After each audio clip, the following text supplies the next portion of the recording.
You're listening to Rudy Radio, powered by Rude Rangers Entertainment. I'm Terra Renee from African American Women in Cinema Organization, and this is Talk with Terra, a show that highlights fantastic filmmakers, artists, and entertainers from all walks of life.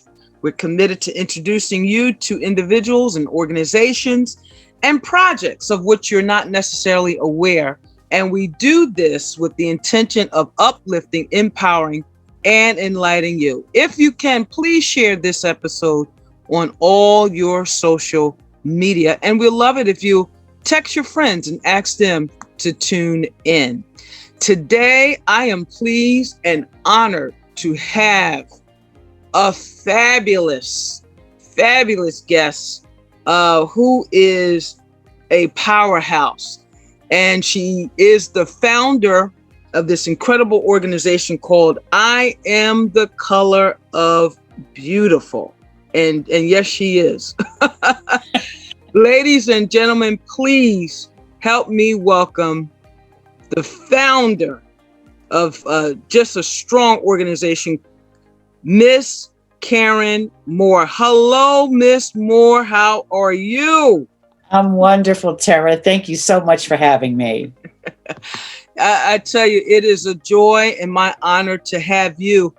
Could you please tell the audience what was the driving factor or that led you to decision to start the organization I Am the Color of Beautiful?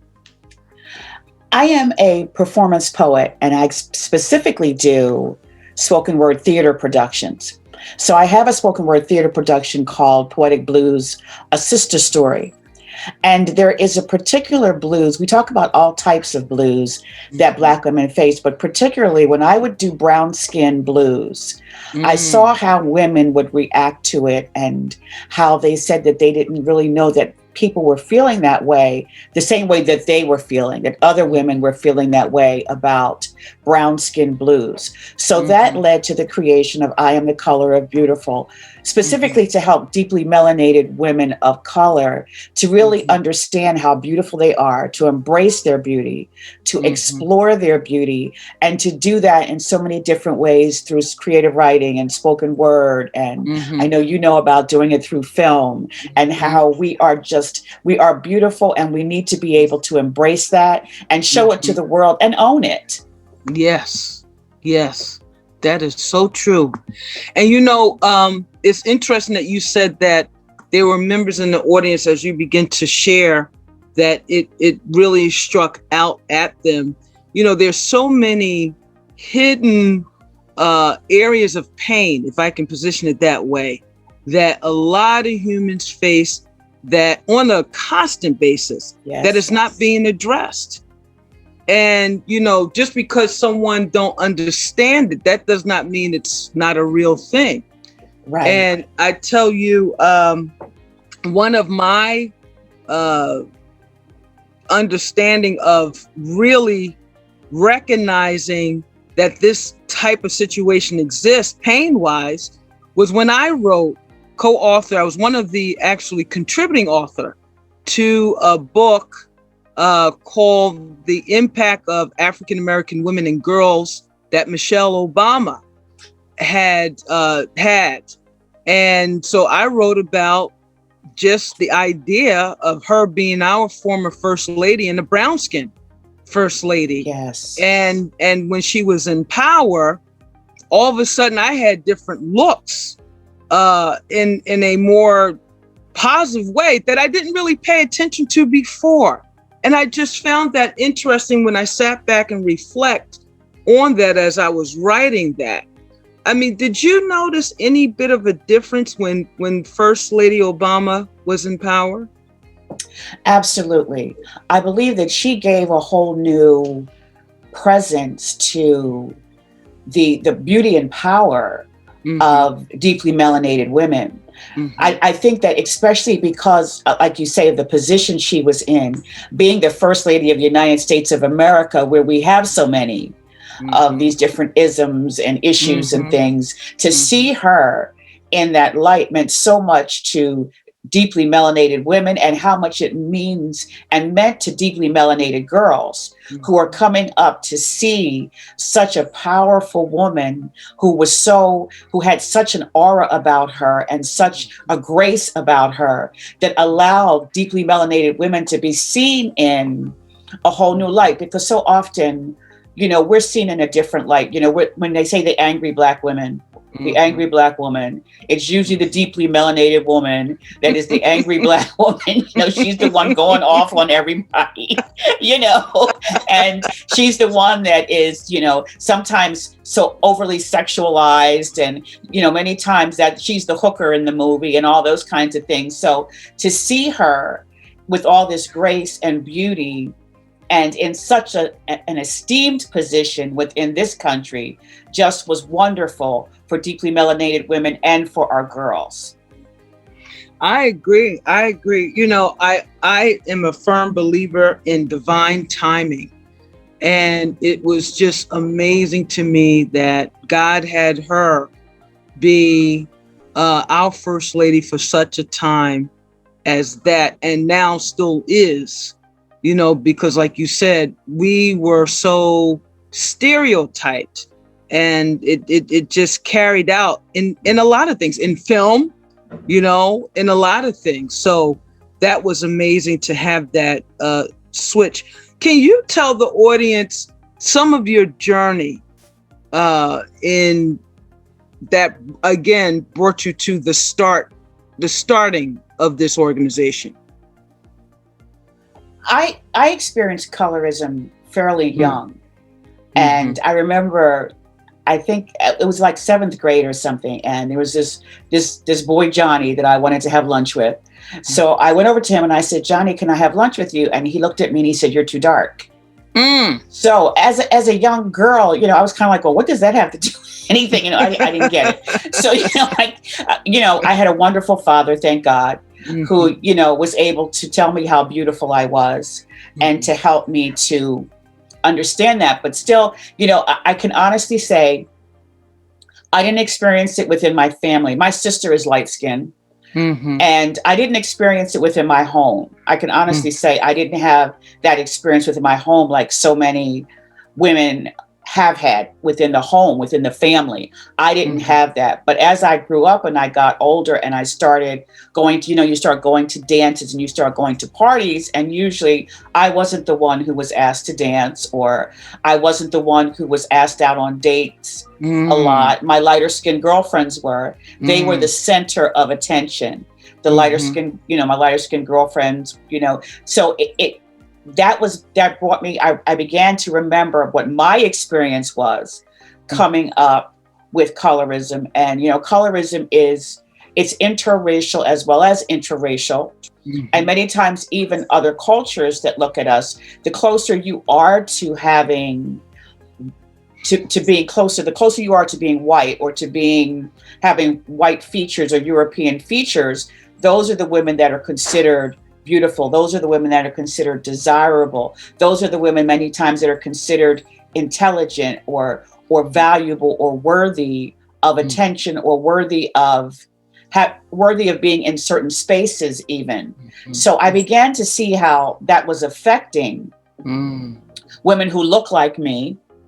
And I felt that it was something that definitely needed to be addressed, and something that was important, especially for the time that we're in, especially for our girls, to see young girls being bullied and to see the hurt and the pain over, even though I don't want to minimize it, but the bottom line is it's over melanin. It's over some melanin. It's why, it's why people are being bullied or treated differently because of melanin. And, to me, it's just, we've got to begin to understand and address these issues. We have to address them within our community, because within our community, this is where we're facing the issue. And we've got to be able to understand that we have to let all of our girls know, and our men too, because there are men who face colorism also. I specifically deal with the woman side of it because of the beauty industry and what the standard of beauty is. But we've got to begin to let our girls know that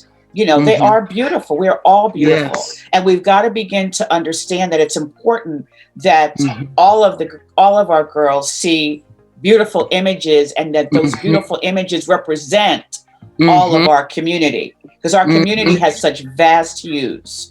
Well, yeah. They have such vast hues. And I remember actually watching an episode where there was a particular talk show host who said about Meghan Markle that she wasn't Black, she didn't look Black.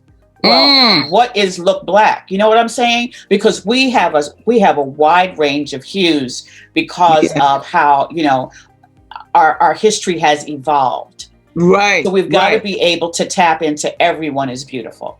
That is so true. And on that note, we'll be right back. We're taking another commercial break, but please don't forget to share this episode on social media. You listen to Talk with Terra, powered by African American Women in Cinema on Rudy Radio. Vera Moore Cosmetics and Skincare was formed to empower all women to feel great about themselves for more than just a moment. When it comes to a flawless complexion, skincare is the key. Vera Moore Cosmetics and Skincare is for women of all ages and skin tones. Be the more fabulous woman you were born to be. I am Madame Francois, and I'm introducing my new luxury skincare brand that's available to you at an attainable price. Discover my beauty secrets, luxurious, effective ingredients with proven results and a price tag that doesn't break the bank. Come indulge with me at lesmadamefrancois.com.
Hi, I'm Hario Confetti, international Formula One driver.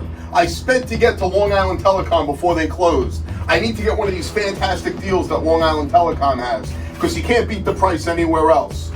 Oh, get away from that car. What are you doing? Freaking kids playing with the car out there.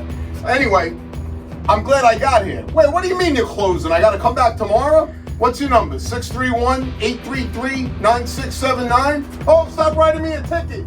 Welcome back to Talk with Terra. I'm Terra Renee from African American Women in Cinema, and today we're talking to the fabulous Miss Karen Moore, founder of the powerful organization I Am the Color of Beautiful. And just before we went on break, we were talking about Miss Meghan Markle and some of the comments that were made on her.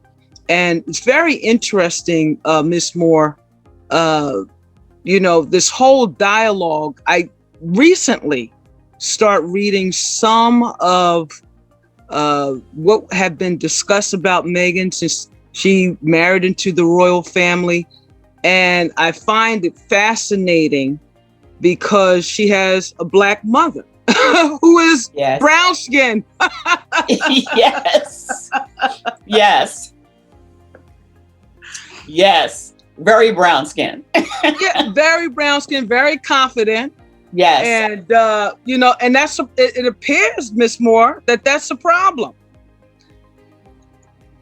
It is. It is. And, I think that as much as we want to believe that people are embracing the differences and all of that, we still have so far to go with getting people to really understand and to understand how we as Black women function and how our culture is so vast. Mm-hmm. And you can't just put us all into one category because our cultures, it's just it's so engrossed, and so there's so much involved with who we are as a people. And then when the different mixing and things that go on with other cultures, that there's so much involved in all of that, and we can't just decide that we're going to label people one way. Right. That is so true. And if we can get past this, because at the end of the day, Karen, if I get cut, guess what color I'm bleeding? Red. There you go. And if you need a blood transfusion, you don't care what color the person is. Okay, I need some blood. That's it. So it doesn't even matter what color they are, because I need the blood. That's it. I haven't seen blue, pink, yellow blood. I haven't seen it. No. So this whole thing is just outrageous. Can you share with us some of the highlights that you have experienced since you have found your organization, which is so important? Some of the aha moments, some of the moments that confirm that this was exactly what you're supposed to be doing.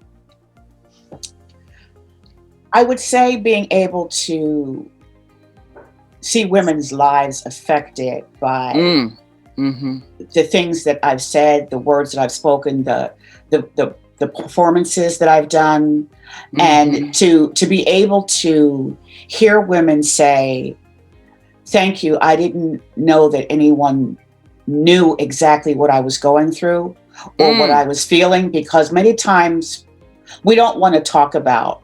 When you get into isms, we don't want to talk about it. And I still find, even within our community, we still don't want to really talk about colorism. We still don't want to really address it. We still don't understand the hurt and trauma that has come from it for many people. And so, it's one of those things that I think we tend to push under the rug. And some people really believe that it doesn't exist. And that, the idea that we're all Black is wonderful, but there's still differences. And even though we are all Black, that some people are still being treated differently because of the shade of Black that they are. So to really hear women begin to get healed from it has been just enormous for me, to hear women saying that they're being healed from it. And to also understand, it was interesting to me because I had the opportunity to go to Uganda, and I performed my piece Brown Skin Blues in Uganda. And it was interesting because one of the gentlemen came up to me and said, "Well, do you have anything for Black?" And it was interesting to me because I was thinking, well, I'm thinking we're all kind of brown, but for Africans, they are Black. They call themselves Black. They don't call themselves brown. And it's interesting because my sister has a good friend who she works with, who's from Liberia. And she said, "Yeah, brown, that's a United States thing. Africa, we're Black." Wow. So that was really eye-opening for me because here we are looking at cultures that are very similar, but at the same time, very different, because I'm not a native of Africa, but I have African roots. And to be able to see that in Africa, it's just, we're Black. And so it's interesting to me because it's interesting to me how in this country, we went from Black to African American. We're still kind of teetering between Black and African American, how we choose to identify. So that was very interesting to me. And so that has also helped me to look at what I'm doing as how to respond to it for different cultures and how different cultures see themselves. Because, I heard a minister, and congratulations on the Uganda trip. That's fascinating. I heard this minister who is very light-skinned. And I'm not sure what part of Africa he went to, but he told the congregation that when he went, he was told that he was colored. He was not Black. He was not any of that. He was colored. And I said, really? Wow. Like, who make this stuff up? That's what I'm trying to understand. Like, where all this stuff coming from? You know, I'm a human being. Yes. If we could start there, that would be amazing. If we could just start with, I'm a human being. Yes, yes. Wow. But we don't seem to be able to see past what's on the outside.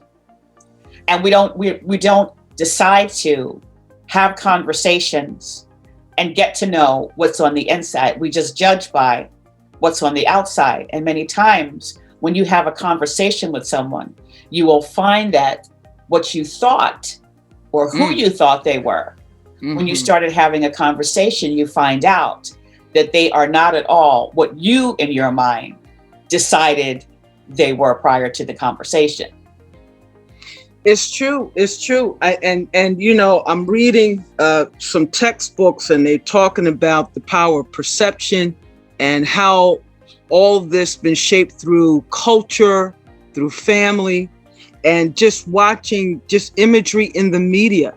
You know, Yes. I remember President Obama was talking about how he went inside an elevator and there was a white woman there. And when he walked in, she clutched her purse, you know, and I was just like, wow. And I was telling my neighbor that. And so, you know what she told me? She said, when she see a white man, she clutches her purse. I was just like, you know, so you know,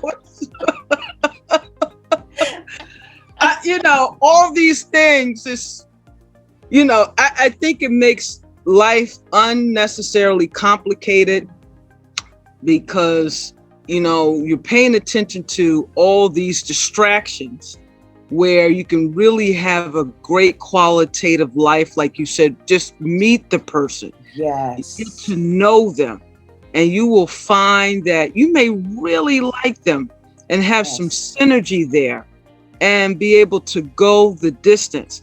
But when you're clutching purses and all these things, you know, it voids you of all of that completely. Yes, it does. It keeps you away from amazing conversations, and it even keeps you away from experiencing different cultures. Yes. You know, if we decide about, we've decided who Asians are, or we've decided who Indians are, or we've decided, we haven't even had the opportunity to have conversations and to possibly experience a whole different culture that we've never even had the opportunity to experience. And it gives you the opportunity to enlarge your territory, to broaden who you are as a person. Woo. Just take the time to experience something different. You may love it. You may love it. Yes. Yes, you may actually find that. You know, all those things that you thought or were told were true are just not. So true. So true. And you have the opportunity to experience it for yourself. So that you can make your own decision, right? Let me make my own decision about who this person is. Let me make my own decision about who the white guy is with all the tattoos. Let me make my own decision about who he is. He may not be a racist. He may not be part of, you know, he may not be part of the Ku Klux Klan just because he, you know, that's what it's been told to us. That's what rednecks look like. That's amazing. Not every white guy with tattoos is necessarily a redneck. That is Find out for yourself. There you go. Well, we have to take another commercial break, but please don't forget to share this episode on social media. You're listening to Talk with Terra, powered by African American Women in Cinema, right here on Rudy Radio.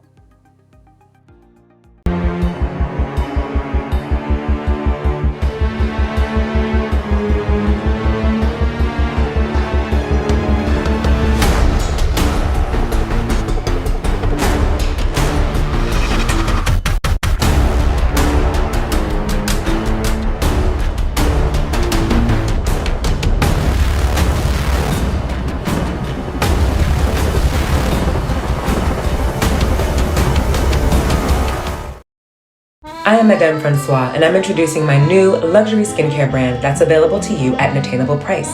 Discover my beauty secrets, luxurious, effective ingredients with proven results and a price tag that doesn't break the bank. Come indulge with me at lesmadamefrancois.com.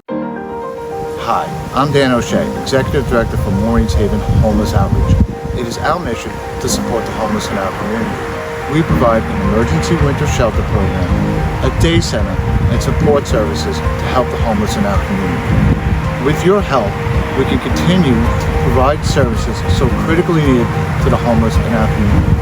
Please visit www.maureen'shaven.org or call us at 631-727-6831.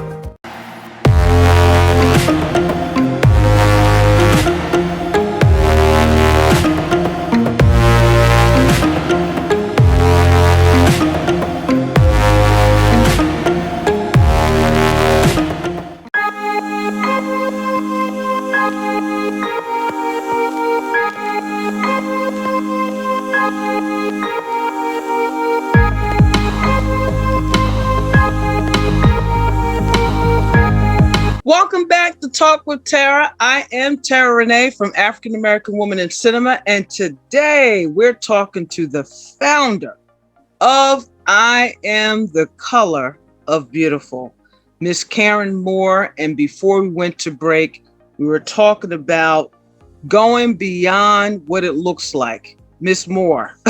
Yes. Yes. Going beyond what it looks like. Yes. What's that old saying? Don't judge a book by its cover. Is that true? Right.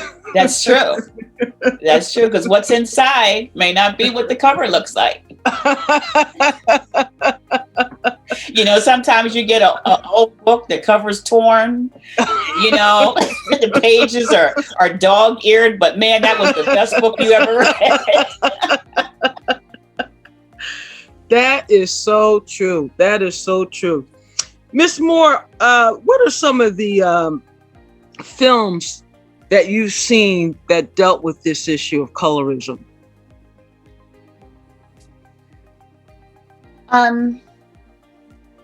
I saw one called Skin that was by a Nigerian filmmaker. Mm-hmm. And she talked about it from the idea of what happens in Africa, in Nigeria. Nigeria, the statistics say that something like 74% of women in Nigeria skin bleach. Really? Yeah. And skin bleaching's it's so interesting to me because I look at these women and I see such incredible beauty. Yeah. And it's gorgeous. It's just so heartbreaking that they're not seeing this beauty, that they've gone to doing things that are detrimental to their health, detrimental to their skin. You know, these creams and all these different skin lightening techniques that they're using to get lighter. So that was interesting. And also the documentary Dark Girls. I saw both Dark Girls 1 and Dark Girls 2. And it specifically talks about colorism and how dark women darker, deeply melanated women have had to navigate through childhood, through societies. You know, they talk about the sayings that people do, you know, pretty for dark skin. And you'd be pretty if you were lighter skinned. And it was amazing. Some women talking about their aunts and their grandmothers saying things like this to them. And I just can't imagine a grandmother, you know, saying to a child, you know, you'd be pretty if you were lighter. I can't even imagine a grandmother saying that to it. But so those are the particular films that I've seen that talk about, that specifically deal with colorism and the discrimination against deeply melanated skin. Wow, that's and they were something. both very good. They were really both very good. And Dark Girls 2, they actually went to Africa in Dark Girls 2 to talk to African women who skin bleach. And it was interesting. One of the key parts during that film is they were talking to one of the young women in Africa, and she was saying how highly regarded lighter skin is, and even white skin, because she said, you know, there's kind of like a saying, I believe they were in Ghana. She said there's like a saying that if you're on your way to church and you see a white man, you can just turn around and go home because you've just seen God. What? Yes. Wow. Yes. And so the whole idea that, you know, this beauty that you're carrying, this beauty that you possess, you don't fully embrace it and understand it, even in the motherland.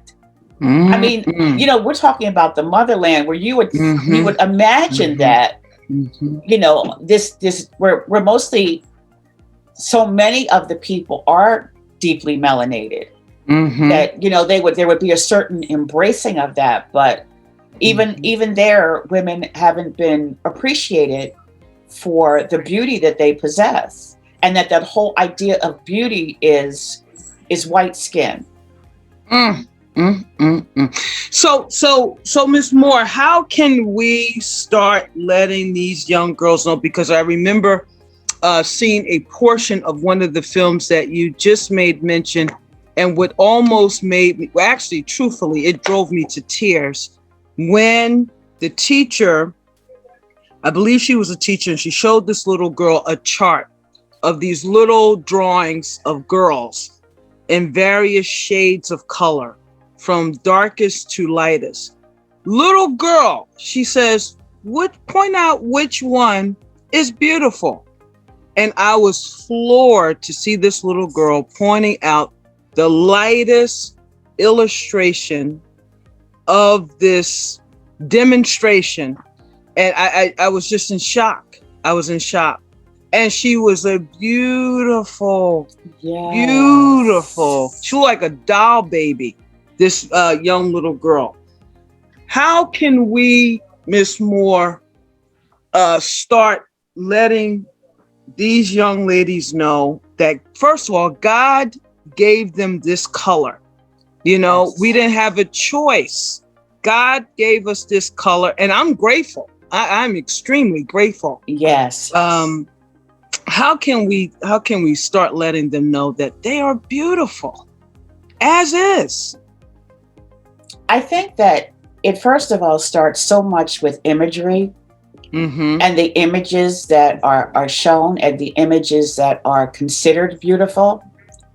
I think it is important that we start to begin to highlight deeply melanated women of color as beautiful in our imagery, especially with social media.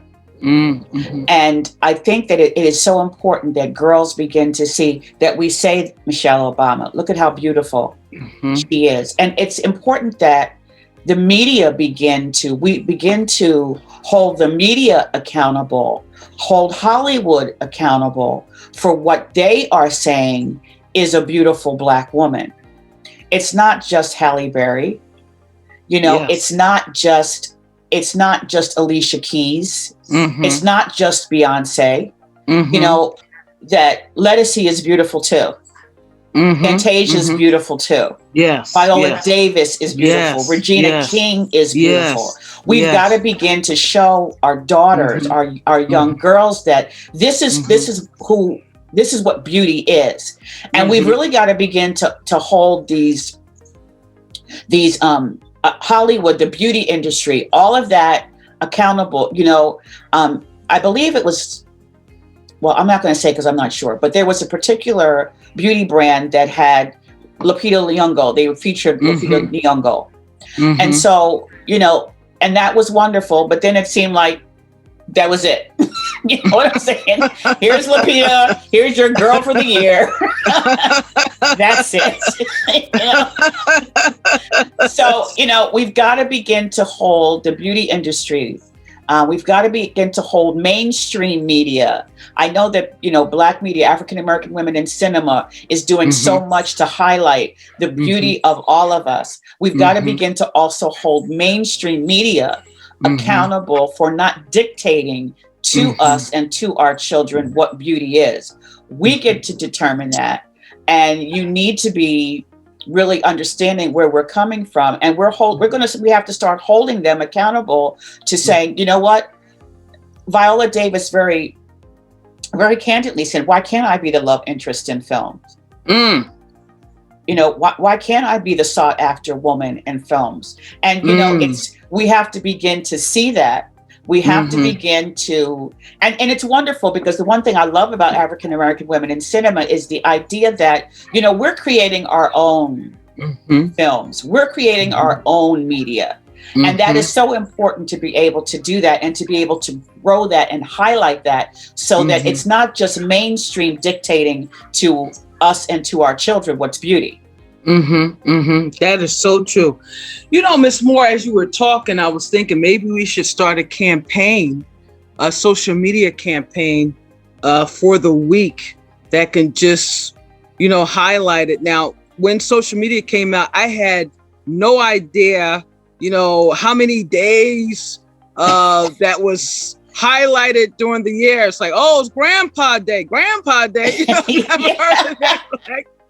Right. So maybe we should, I am the color of beautiful day, something like that. Maybe we should start that campaign for like a week and hashtag and, that would be awesome. Yes.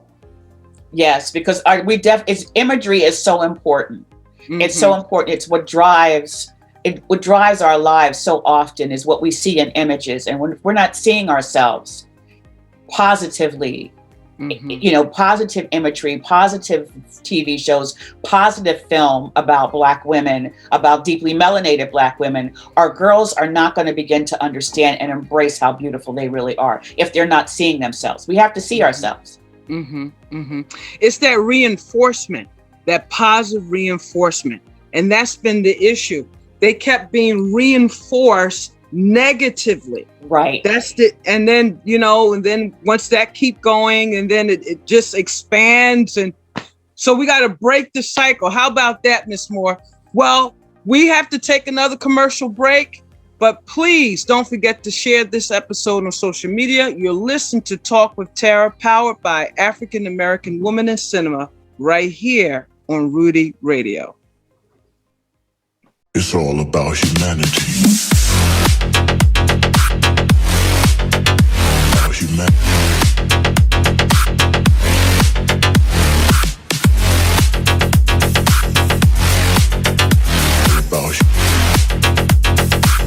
It's all about humanity. Vera Moore Cosmetics and Skincare was formed to empower all women to feel great about themselves for more than just a moment. When it comes to a flawless complexion, skincare is the key. Vera Moore Cosmetics and Skincare is for women of all ages and skin tones. Be the more fabulous woman you were born to be. The COVID-19 pandemic has changed our lives, but one thing that hasn't changed is the need for routine vaccinations. Vaccine-preventable diseases like measles, flu, and pneumonia haven't gone away and can cause serious illness. Protect yourself, your family, and those around you by staying current with routine vaccinations. Talk to your healthcare professional and stay up to date on all recommended vaccines. Learn more at www.nfid.org.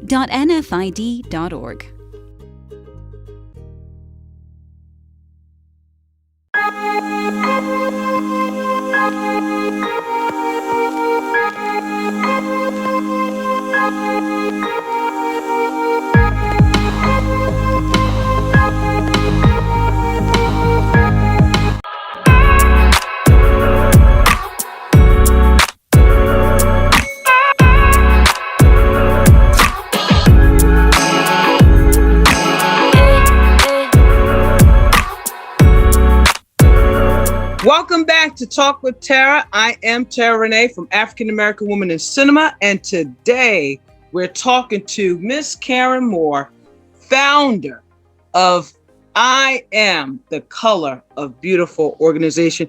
Miss Moore, can you tell the audience what some of the programs and events, if you have, that I Am the Color of Beautiful are presently working on or have upcoming? Yes, we have a workshop called From Pain to Prose, No Longer Invisible. It is a workshop that takes you through creative writing and spoken word to write about your experience with colorism and to also teach people how to engage with an audience, how to perform that, and to get comfortable with speaking your truth. And I think that's so important that we start really beginning to speak our truth and to begin to bring an even bigger light to colorism and the issues that come with it. We also are getting ready to have the I Am the Color of Beautiful channel on Exposure TV network. So we're going to be doing The Power of Melanin is one of our shows that we're going to be doing, talking about how powerful we are as people, melanated people, that, the power that exists within us, and to begin to encourage people to tap into their power. And then our Colorism Conversations, which we were usually doing on Facebook at 6 p.m. Eastern Standard Time, we are now we're going to also have that on Exposure Network TV. Oh, that is so awesome. That is so awesome. Congrats on all that. And I'm going to tell the audience, I Am the Color of Beautiful is our host of our weekly filmmaker series, hosted by the fabulous Miss Karen Moore. We are so excited about that. Miss Karen, you want to talk a little bit about that? Yes, it is absolutely amazing. We have the opportunity to hear from filmmakers and directors about their experience with making film, with creating film, the creative process, about how they really tap into that creativity and how important it is for making films. And it has been quite an experience for me to have the opportunity to talk with filmmakers who have created amazing projects. And I just want to encourage everyone to tune in to us on Clubhouse at 6 p.m. Eastern Standard Time. There is so much to learn and gain, and to have the opportunity for the audience to actually be able to ask questions. If you're a filmmaker, to be able to ask questions and interact with filmmakers and directors and find out about how films are made. I'm telling you, I have learned so much. Many times when you sit down and you look at a film, you're looking at it and you enjoy it, but you don't understand all the work and the process and the creativity that comes with making films. And so it's just an amazing opportunity to be able to talk to filmmakers and ask them questions that you don't normally get to do. It's not something people get to do. You watch the film, but you don't get to get behind the scenes and find out what the filmmaker was thinking and what they were imagining and why this particular project. It's an amazing opportunity. And thank you for that. Yeah, because one of the major things in the industry that I've been hearing on a constant basis from filmmakers is, wow, I wish I would have known that. Oh, how can I get access to the information? Because they just teach us the technical aspects in film school. But when you get out there on the war field, as they say, right, I need to be prepared for battle. All these things that happen. And what I love about the series, and again, thank you all so much for being our presenter and our host, is that these filmmakers, they come and they tell it all. Yes. They don't hold back. Yes, they do. They do. They talk about their challenges, and they talk about money, which is, which is critical, right? To making films. They even tell you, listen, about the money. Okay. Let's talk money. So they come and they talk about all of it. Yes, they do. Mm-hmm, mm-hmm. So yeah, this is a unique opportunity to get the information. And so, because we desire that when you go forth in your vision and your calling, to be armed with as much information as possible, so you can avoid any unnecessary pitfalls that can delay and impede your process.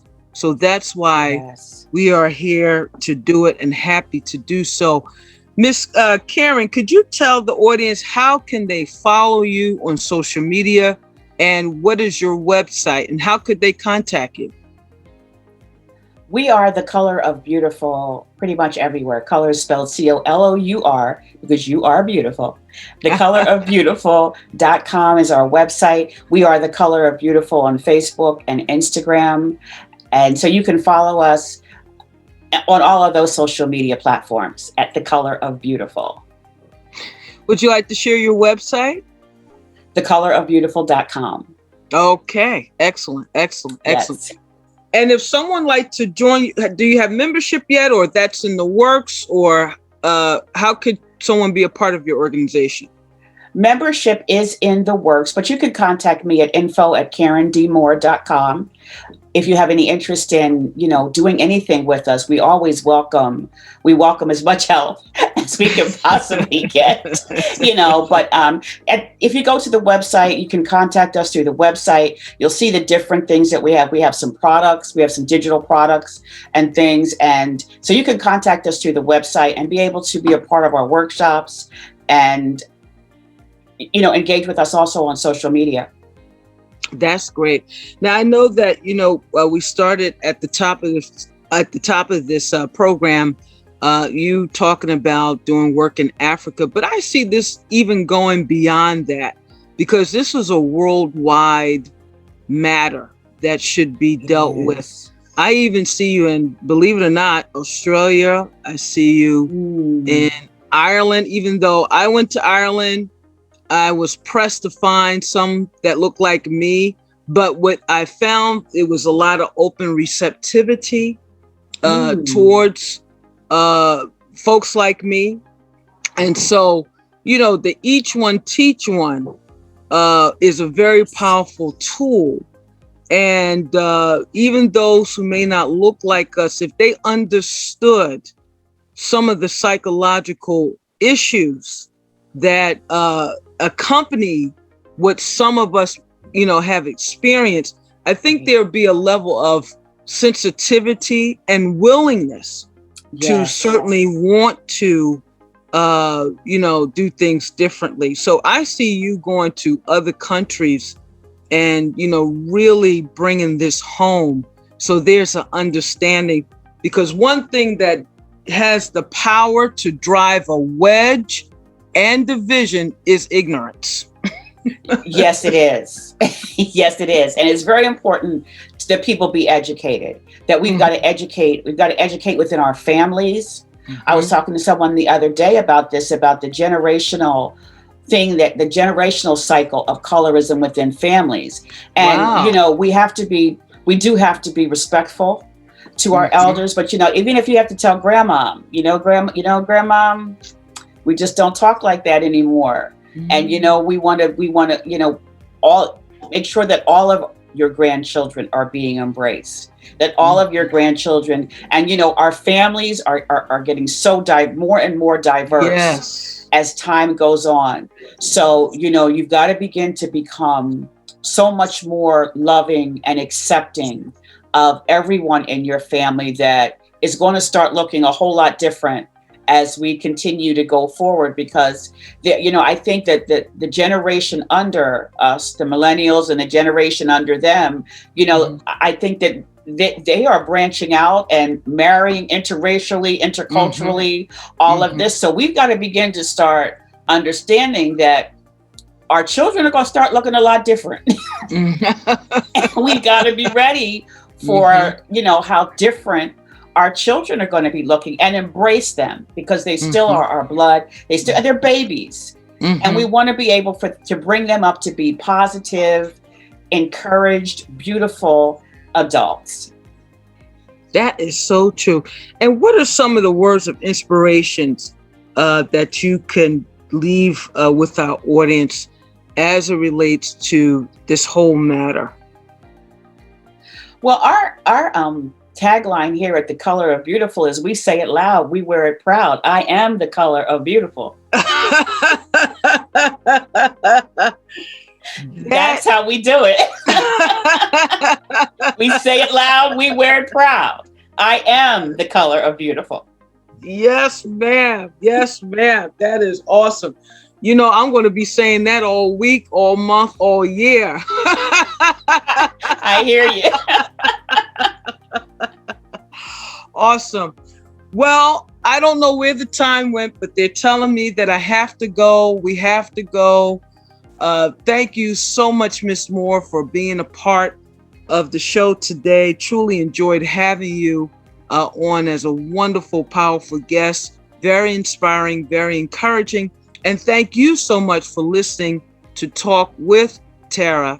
I am Terra Renee from African American Women in Cinema organization. You can visit us at www.aawic.org.